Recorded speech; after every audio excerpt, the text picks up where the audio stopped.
Hello, everyone, and welcome to the Center for Spiritual Living Victoria Online. And if this happens to be your first time with us today, my name is Carrie Hunter, and I am the Spiritual Director of the Center for Spiritual Living Victoria. And it's lovely to have you with us today. The last few weeks I've been on a journey down the yellow brick road.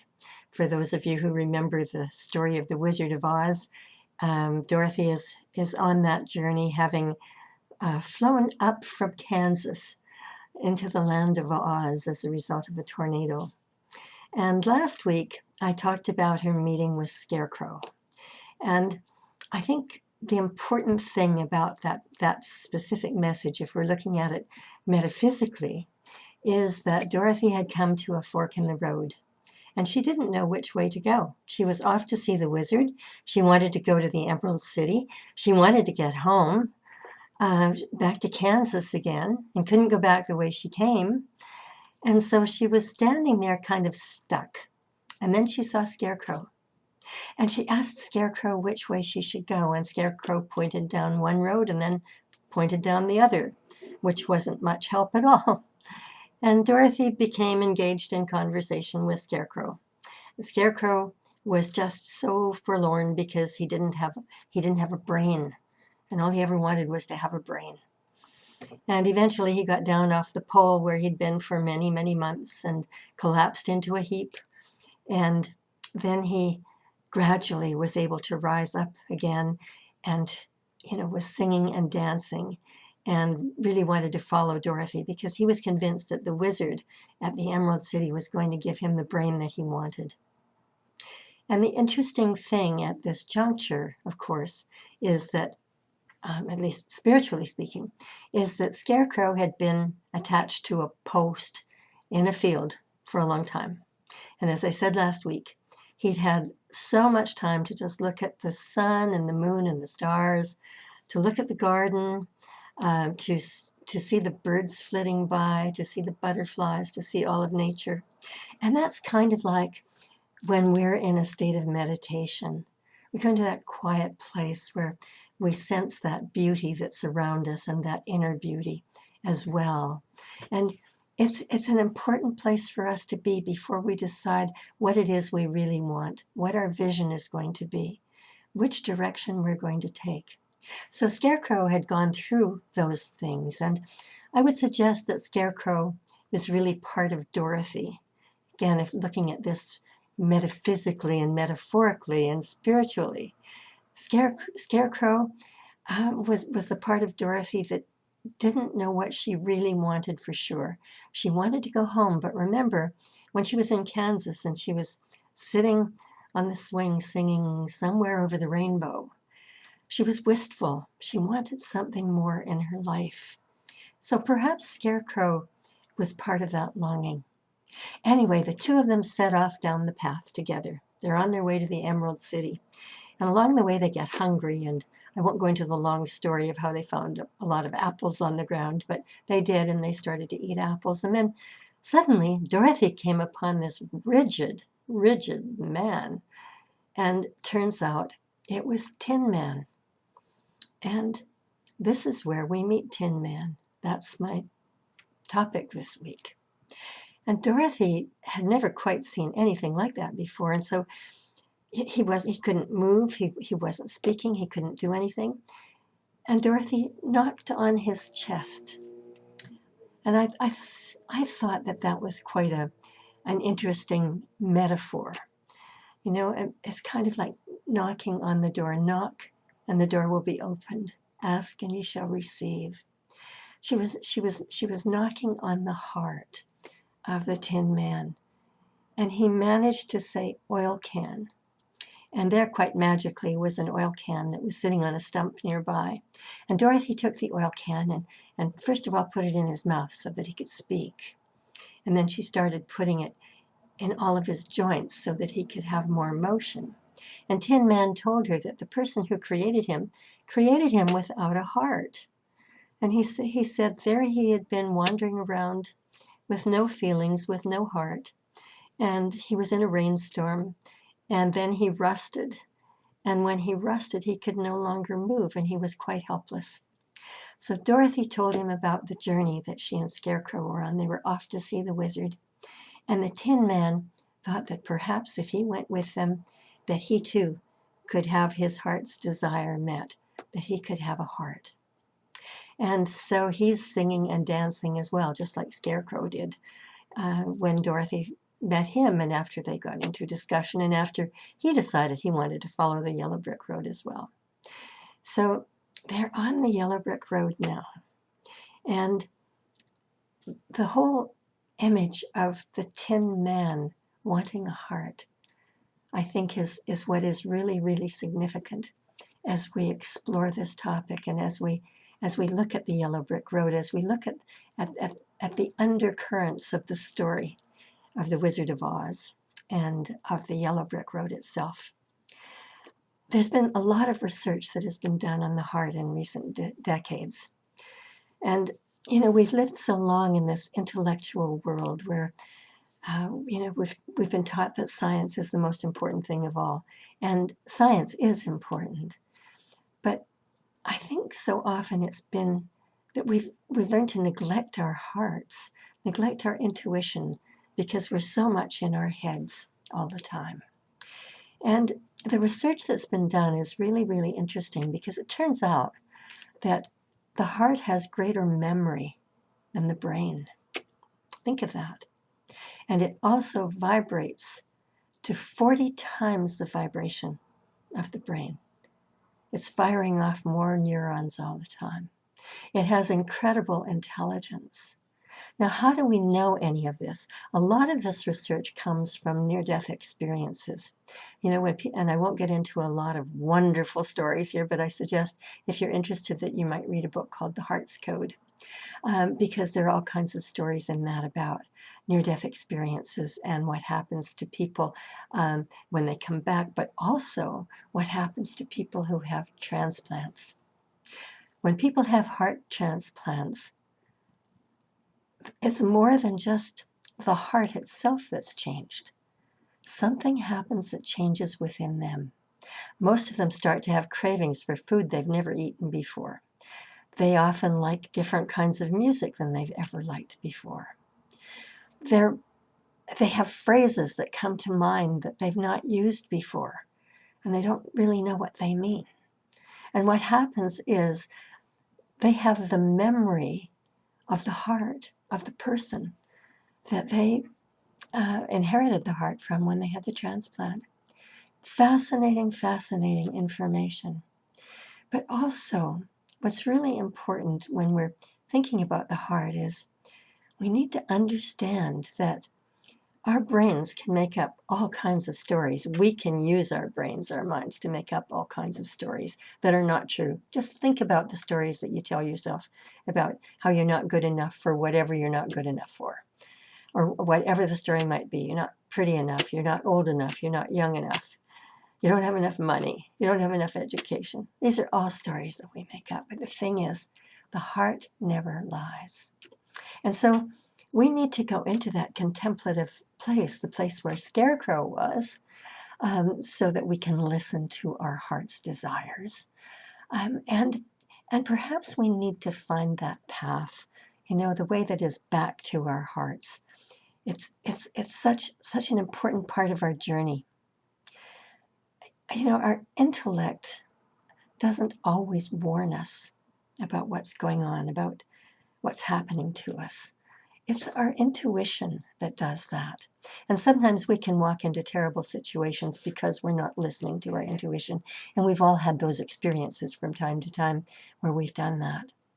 But when we're in our heart center, when we're connected to both our minds and our hearts, that 18 inches that we're told is the longest journey that most of us will ever take, when we're in that space where we can listen to our hearts, listen to our intuition, we might be moved to do things that seem kind of crazy sometimes. We might be moved to do things that are greatly inconvenient, and we don't know the reason why. And yet, we know that if we listen to our hearts, even though nothing makes sense, that we're going to benefit from that. And I'm remembering the story of Robert Redford when he was there are many stories about Robert Redford, but anyway, one when he was in his New York office.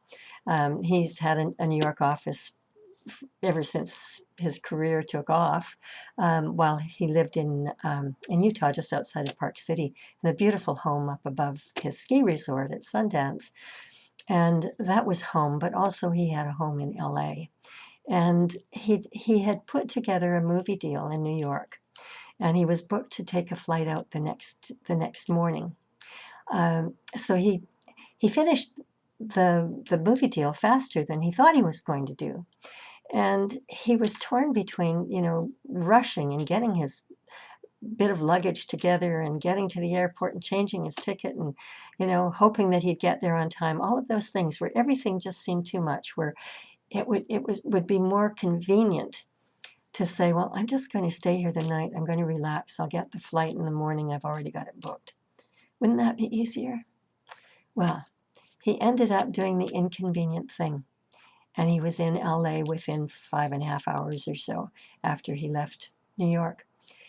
And the fascinating and horrible thing is that the next morning, the flight that he would have taken was one of the 4 planes that went down as a result of 4/11. 2 of them hit the Twin Towers. A third tower collapsed on its own. Another one hit the Pentagon.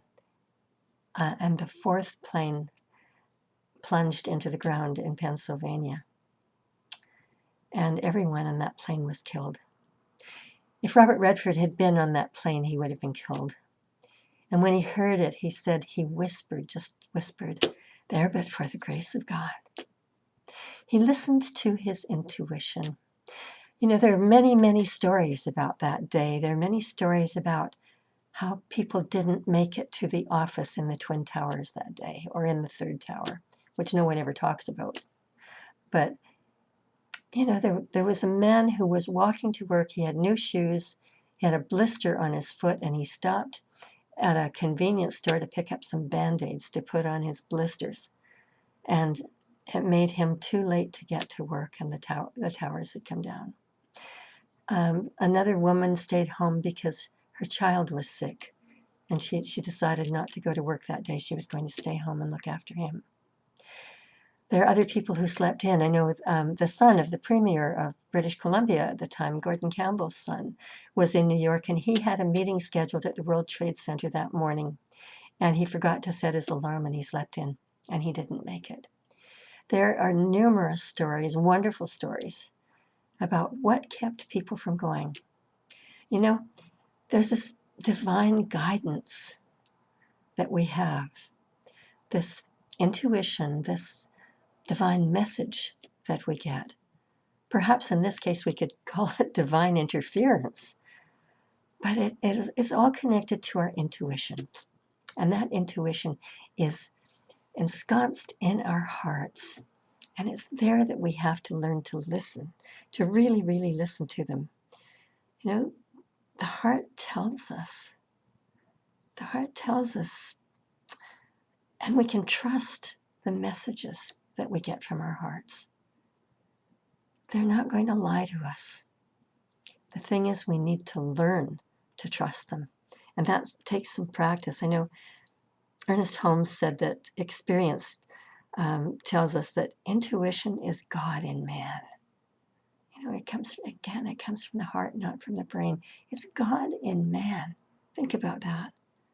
He said, if only we would listen. But we've been taught to overthink things. We've been taught that perhaps we know better. We have to learn to listen. And I'm reminded of, people frequently ask me how I pray, because we know that in this particular teaching, we have a form of affirmative prayer that we call spiritual mind treatment. And it's very scientific in the way that it's done. And if we just do it in that scientific way, just do it by rote, I don't think much is going to happen. What we really need to do is combine our feeling nature with our intellect. We have to feel what it is that we're praying for, the result that we're praying for. And we have to see it already done. We have to feel what that feels like to have that prayer answered. And that sends out a vibration to the universe that starts to create what it is that we want, whether it's healing, whether it's something in our lives that we want, a job, a relationship, financial prosperity, whatever it happens to be. But we need to feel it to make it happen. And we need to believe it. We need to have a knowing about it. You know, there's just sometimes too much science. There's an American biologist whose name was E.O. Wilson, and he said, we're drowning in information and we're starving for wisdom. We're drowning in information and we're starving for wisdom.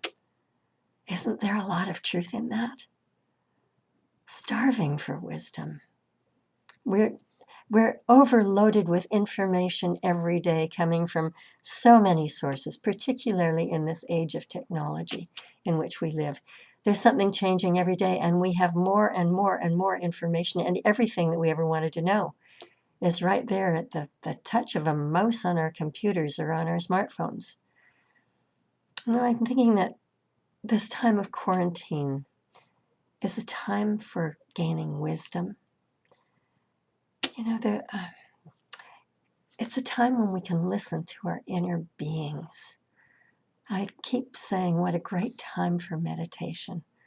You know, what a great time for us to be on that pole, looking at the sunrise and looking at the sunset and looking at the stars and the sun and the moon and the butterflies and the birds and listening to the bird song and seeing the good around us instead of the not so good things that are going on.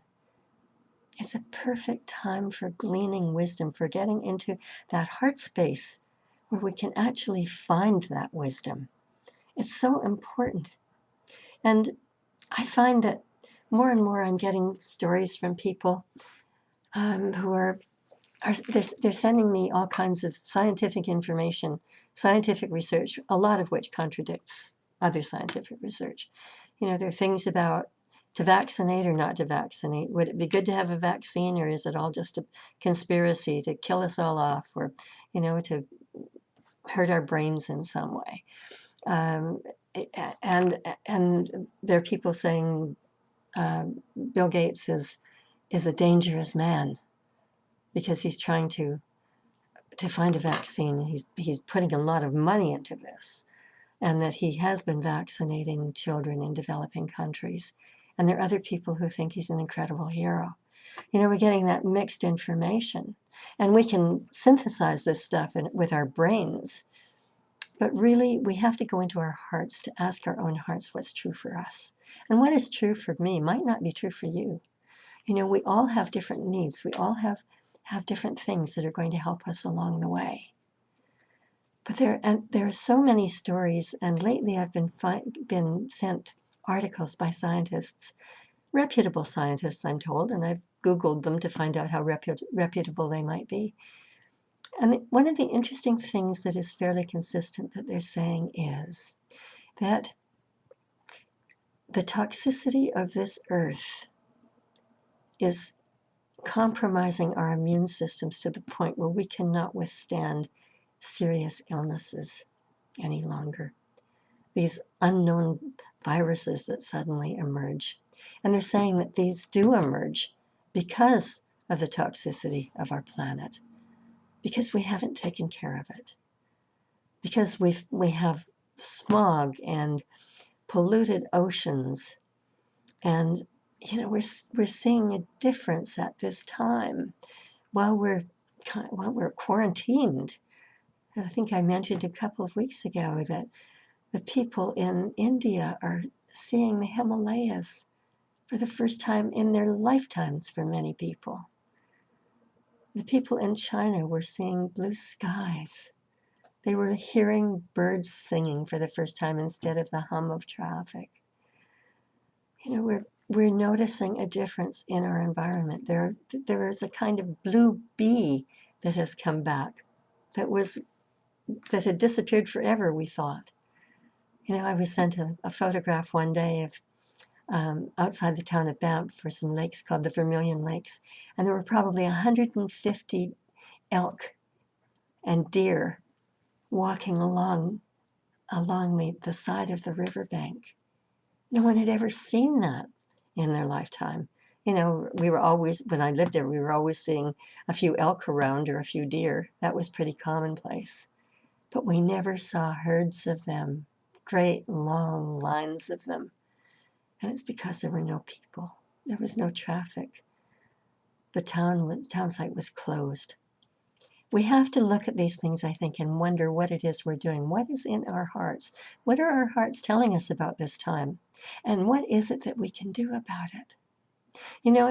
At the same time, they're incredible acts of love. We're hearing about these every day. And I think that's really important too, because this is a sign that our hearts are opening up. And when we're in the midst of the greatest disasters sometimes, we are more connected heart to heart, not just with those we love, but with people everywhere around the globe. Think of it 7 o'clock at night when people are out banging their pots and pans to celebrate the frontline workers who are out there putting their lives at risk to save the lives of others who have this virus. It's very touching. It's very moving to see the courage that they have.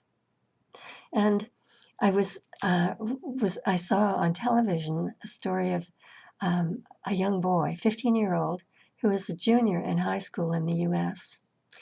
And he heard that frontline workers were not able to get food because their clothing could be contaminated, so they couldn't go out for food. And they were having problems being fed, and they were on horrific schedules sometimes, working very, very long shifts. And he wanted to do something about it, and so he started to raise money to buy food for them.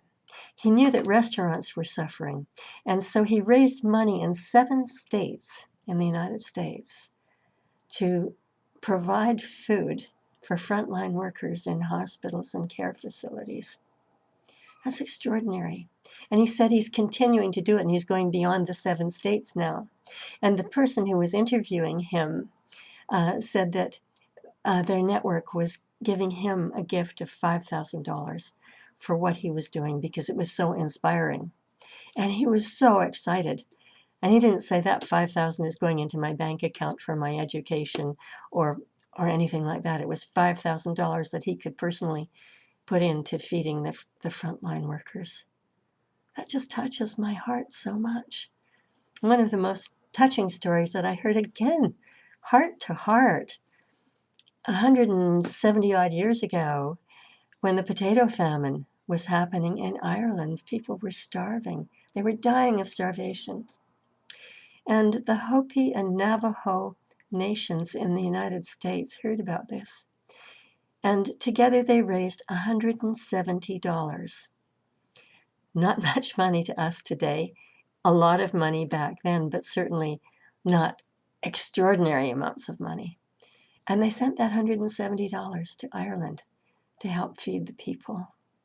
And there's a statue today in the town of Cork in the south of Ireland, wonderful town in the south of Ireland. There's a statue that commemorates that gift from the Hopi and Navajo people. But what's been happening these days is that the Hopis and Navajos have been facing their own starvation as a result of this virus. They've been really suffering. And the people of Ireland heard about it. And they gathered together and they sent a gift of $3 million to the Hopi and Navajo nations. $3 million. Just think about that. Think about the heart's memory, perhaps. Perhaps there's an ancestral memory of a time when so much good was done with a little bit of money, and that so much good wants to go back now. And that's really what we teach, isn't it? That what we give, whether it's money, time, love, whatever, it comes back to us and it is multiplied so many times over. I love that story. I love it because it so demonstrates everything that we believe It demonstrates what really matters in our lives, our gifts to others, rather than just always looking out for ourselves. We are always taken care of. We have to remember that. And I was also reading today that in Bangalore, in India, there's a restaurant that is feeding 10,000 hungry people every day. It boggles my mind. I can't even imagine a restaurant being able to feed 10,000 people, but they're doing it. What was the country? Oh, not in Portugal. Oh, in Portugal. There's a wonderful story too about how the Portuguese government has given citizenship to all refugees and immigrants, full citizenship, together with free health care, free welfare, bank accounts, and rental contracts so they have a place to live. People are suffering enough. They didn't want to see them suffer anymore. It was more than enough. And in Naples, in Italy, people are putting out baskets called solidarity baskets. They have clothing in them, they have food in them, and they have signs on each of them saying, if you need something, take something. If you have something to give, put it here. These are such creative ways of helping. And in South Africa, where crime has become so much worse in recent decades, in Cape Town in South Africa, there have been gangs of street kids. Mind you, they're all through South Africa. But the gangs of street kids in Cape Town, instead of fighting one another, have banded together to help feed the people who are struggling, people who don't have much. They have been called to a higher place. This virus, as devastating as it is and has been, is bringing out the best in people. Think of the lives that are being changed. Think of the lives of those boys who were street fighters, who were many of them on drugs. I know from many stories that I've heard and read, and from a family member who spent time in South Africa, the drugs that are on the streets there.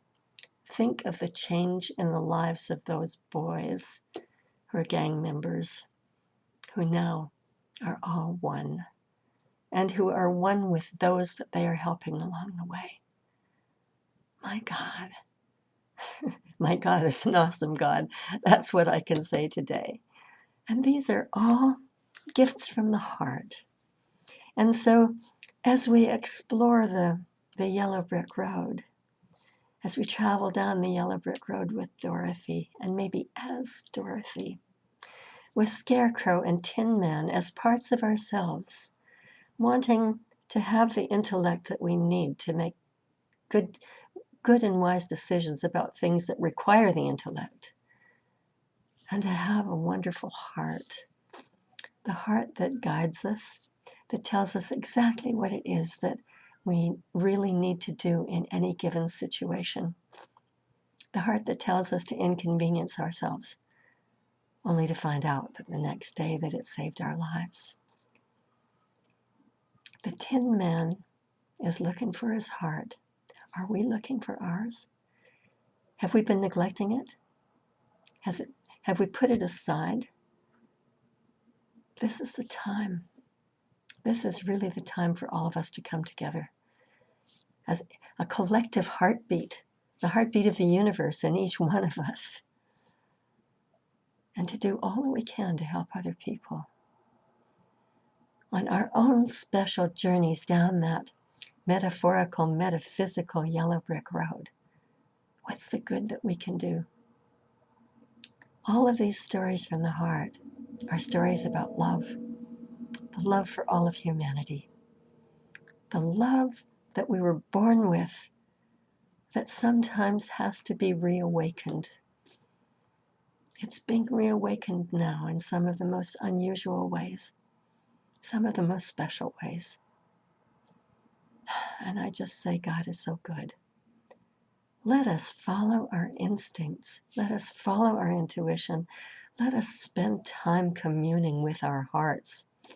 Find out what our own heart's desires are as we're on our own special journeys, our own special paths. This is the time that we can determine which fork in the road we're going to take and what good we're going to do. And next week we'll talk about the lion that Dorothy and the Scarecrow and the Tin Man meet along the way. What does that mean to us in our lives? Let's journey it together. I look forward to seeing you then. And so it is. Have a wonderful week. And I bless you all. I give you a very special blessing and hold you in prayer for all that you're doing for others and for what you're doing for our center. Bless you for that. Bless you for your donations each week, for going to the donation button that's on this page if you happen to be on our website, or donating if you're on Facebook, going to our website homepage and seeing the donate button there, or sending your gift to the address that's on our website, or alternatively to e-transferring money to welcome@cslvictoria.org. And we will see that it is recorded and that you get a tax receipt at the end of this year. We are so grateful for all that you give. It's what keeps us going week after week. And it's what builds our community. And a bit of news for those of you, if you've watched through to the end of this, we are moving into a new facility. When we are able to be back together again physically, we will be in the Cook Village Activity Center, Cook Street Village Activity Center, and are looking forward to a beautiful new home there and all of the wonderful things that it will provide for us. So blessings on your journey. I hope that we can all be together again soon. I'm seeing that in my vision. Can't wait to see you all in person, even if we can't hug yet. And even if we have to social distance a little, we'll find a way to do it so that we can just spend time with one another. God bless you all, and I look forward to seeing you again. And so it is.